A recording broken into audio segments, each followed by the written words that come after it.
It's the Linemakers on Sporting News.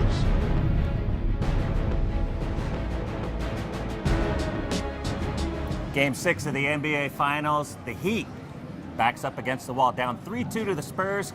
Come with Game 6 with the highest spread of the series, 7-point favorites. Welcome to the Linemakers on Sporting News. I'm Micah Roberts with Rick Herron. Rick, we've seen this spot here back and forth, zigzagging, 11 straight games where the Heat come off a loss, win the game, and then come off the win and lose the game. And I think a lot of people in Game 4 thought that the Heat, with the big three scoring the way they did, were going to do the same thing. They were back to being their team from 27 straight wins. They were going to win, but that wasn't the case in Game 5. The Spurs just shot lights out. Well, Spurs went and shot 60% from the floor. I mean, no one's going to win when you shoot 60%, especially when you're on the road and the home team shoots 60% from the floor. I mean, no one's done it in like 4 years, shot 60% in the finals. I mean, Danny Green, 6 more threes, 24 points. Is he the MVP if they win the series? I think he is. He broke Ray Allen's all-time three-point shooting record in the NBA Finals already, and they're only going to Game 6. So he got 25 threes in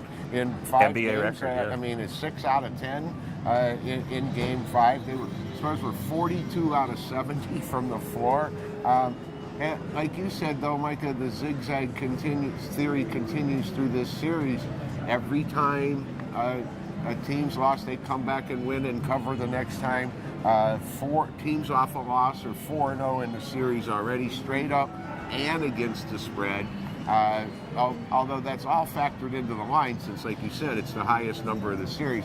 Miami, a 7-point favorite.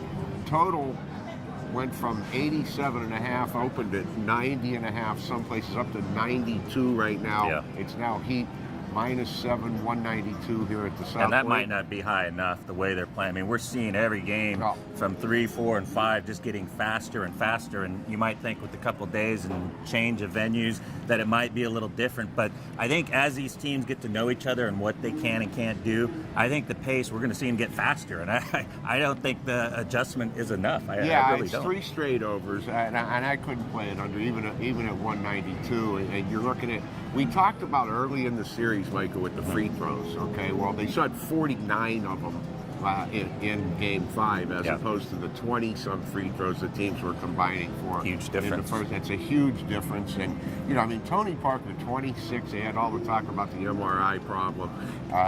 Duncan, 17 and 12. The whole starting lineup was amazing. 107 points out of their 114 was from the starting 5 with Manu Ginobili. And you got to give credit, I think, to Popovich again for doing some great maneuvering and out-coaching Spoelstra in certain situations. Start of the year.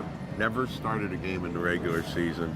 Comes in with 24 and 10 assists when he's put into the starting lineup. And to me, the game was decided on basically at the end of the first quarter with a 15-2 run at the end of the first quarter to get up 32-19. Miami's... they come back, they just win by double digits every time. It's 5 times in this playoffs.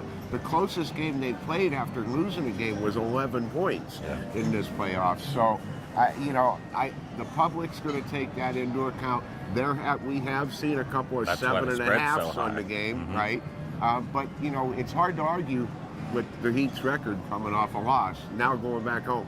Yeah, that's 6 straight times in the playoffs coming off a loss that they've won, and that's why the public's going to be all over. You might even see an 8 pop up here. So if you like the Heat, get them as soon as possible at the lowest number possible. But there are going to be a few takers on the Spurs, and I think a lot of people give them credit. Not only, you don't want to hate to go against this trend that the Heat are going on back and forth off losses, but if there's any game that the Spurs are going to win, they're not going to win Game 7. You wouldn't think, even though that would go against the trend that the Heat have set after wins, which they always lose.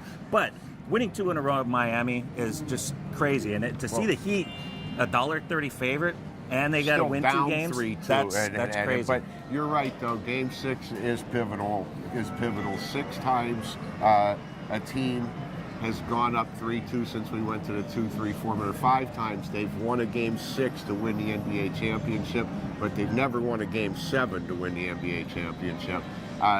If look ahead, if we go to a Game 7, there have been 17 Game 7s in the finals. Home team has only lost 3. Wow. So it's a huge game for the Spurs in Game 6 if you look at it historically from a statistical How about point some of more view. historical content? We saw the 88 Lakers, the 2010 Lakers, the 94 Rockets come back down 3-2. But And how many win the times last has it two at happened at home? Right. Well, the Lakers did it in 2010, correct? I mean, winning, yeah. Yeah, winning both Game 6 and Game 7 on the road. But, you know, we look at all this in another double-digit game in Game 5. But again, they've all been similar. This was a one-point game with 3 minutes left in the third quarter.